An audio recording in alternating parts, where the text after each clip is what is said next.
المرسلين أما بعد فأعوذ بالله من الشيطان الرجيم بسم الله الرحمن الرحيم الصلاة والسلام عليك يا رسول الله الصلاة والسلام وعلى آلك وأصحابك يا حبيب الله وعلى آلك وأصحابك يا حبيب الله الصلاة والسلام عليك يا نبي الله الصلاة والسلام عليك يا حبيب الله وعلى آلك وأصحابك يا نور الله وعلى آلك وأصحابك يا نور الله محمد مصطفیٰ صلی اللہ علیہ وآلہ وسلم جو صبح شام 3 مرتبہ درود پاک پڑھ لے، 3 مرتبہ صبح 3 مرتبہ شام، اس کے اس دن کے اور اس کا رات کے گناہ بخش دیے جاتے ہیں۔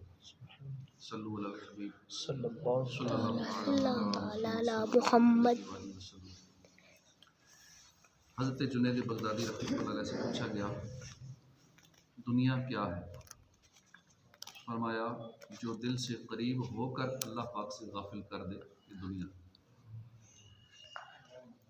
اس جہاں سے جو کچھ بھی مجھے پیش آتا ہے وہ مجھے برا نہیں لگتا، کیونکہ میں نے ایک اصول بنا لیا ہے۔ جنید بغدادی فرماتے ہیں میں نے یہ اصول بنا لیا ہے، اور وہ یہ کہ دنیا دکھ، غم، مصیبت اور آزمائش کا گھر ہے، اور اگر مجھے ہر وہ چیز پہنچے جو مجھے پسند ہے تو یہ فضل و کرم ہے، ورنہ اصل تو پہلی چیز ہی ہے۔ یعنی اصل تو دنیا میں دکھ ہیں، غم ہے، مصیبت ہے، آزمائش ہے۔ فی الوقت جو کچھ تمہارے پاس ہے تمہارا وہ اس سے آگے نہ، تمہارا ارادہ اس سے آگے نہ بڑھے، یعنی زیادہ کی تمنا نہ ہو، یہ قناعت ہے۔ اور اللہ کی کسی بھی نعمت سے اس کی نافرمانیوں پر مدد نہ لی جائے، یہ شکر کی حقیقت ہے۔ اللہ نے جو نعمت عطا فرمائی اس سے گناہ نہ کیے جائے، دولت ملی اس سے گناہ نہ کیا جائے، رب کی نافرمانی نہ کی جائے، اور جو بھی نعمت ملی اللہ کی نافرمانیوں میں استعمال نہ کی جائے، یہ شکر کی حقیقت ہے۔ گفتگو میں تقوی اور پرہیزگاری کا ہونا عملی تقوی اور پرہیزگاری سے زیادہ سخت ہے۔ اپنے نفس سے مانوس مت ہونا، اس کے دھوکوں کی وجہ سے اپنے نفس سے مانوس مت ہونا، اگرچہ یہ اللہ کی فرما برداری میں ہمیشہ تمہارا ساتھ دے، پھر بھی اپنے نفس کے دھوکے میں نہ آنا۔ ادب کی 2 اقسام ہیں، چھپا ادب، ظاہری ادب۔ چھپا ہوا ادب دلوں کا پاک و صاف ہونا ہے، جبکہ اعلانیہ ادب اپنے اعضاء کو گناہوں سے بچانا ہے۔ اللہ کی ایک نظر کرم اگر گناہ گار پر پڑ جائے تو وہ نیک بن جاتا ہے۔ برائی کے اعتبار سے تکبر کا سب سے بدتر درجہ یہ ہے کہ تو خود کو سب کچھ سمجھے، اور اس سے کم درجہ یہ ہے کہ تیرے دل میں اس کا خیال گزرے۔ یعنی اپنے آپ کو سب سے بہتر سمجھنا تکبر کی بری ترین صفت ہے، جبکہ اس کا خیال آنا بھی برا ہے کہ میں اوروں سے اچھا ہوں، اس کا خیال آنا بھی برا ہے۔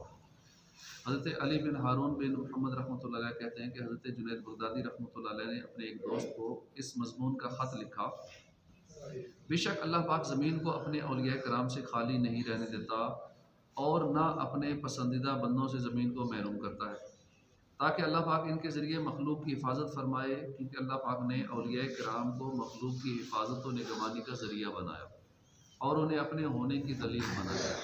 اور میں فضل و مہربانی کے ساتھ بڑا احسان فرمانے والے سے سوال کرتا ہوں کہ وہ ہمیں اور آپ کو ان اولیاء کرام میں شامل فرما دے جو اس کے راز کے امانت دار اور اس کے امر عظیم کی حفاظت کرنے والے ہیں۔ اللہ کا مبارک طریقہ یہی ہے کہ اس نے اپنی اتنی بڑی وسیع اور سلطنت کو اپنے دوستوں سے سجایا ہے، اور انہیں زمین میں سب سے چمکنے والا بنایا ہے، جن سے اس کا نور پھیلتا ہے۔ اللہ پاک کی پہچان والوں کے دلوں سے اس کا ظہور دکھائی دیتا ہے، اور یہ ہستیاں ستاروں کی روشنی اور سورج اور چاند کے نور سے چمکنے والے آسمان سے زیادہ خوبصورت ہے۔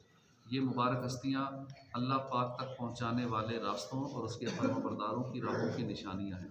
ان حضرات کی نشانی مخلوق کو فائدہ پہنچانے میں سب سے بڑھ کر ہے، اور مخلوق سے نقصان دور کرنے میں ان حضرات کی خیر اور بھلائی ان ستاروں سے زیادہ واضح ہے جن سے خشکی اور تری کے اندھیروں میں اور راستوں سے بھٹک جانے کی صورت میں رہنمائی لی جاتی ہے، کیونکہ ستاروں کی رہنمائی سے مالوں اور جانوں کو نجات ملتی ہے، اور علماء کرام کی رہنمائی سے دین کی سلامتی نصیب ہوتی ہے۔ اپنا دین سلامت رکھنے میں کامیاب ہونے والے اور اپنی جان مال سلامت رکھنے میں کامیاب ہونے والے بڑا فرق ہے۔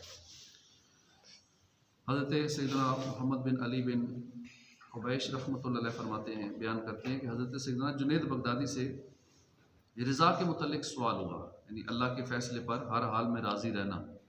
رضا کے متعلق سوال ہوا تو آپ نے فرمایا تم نے تو پر لطف زندگی اور آنکھوں کی ٹھنڈک کے متعلق پوچھا ہے کہ کون اللہ پاک سے راضی ہے۔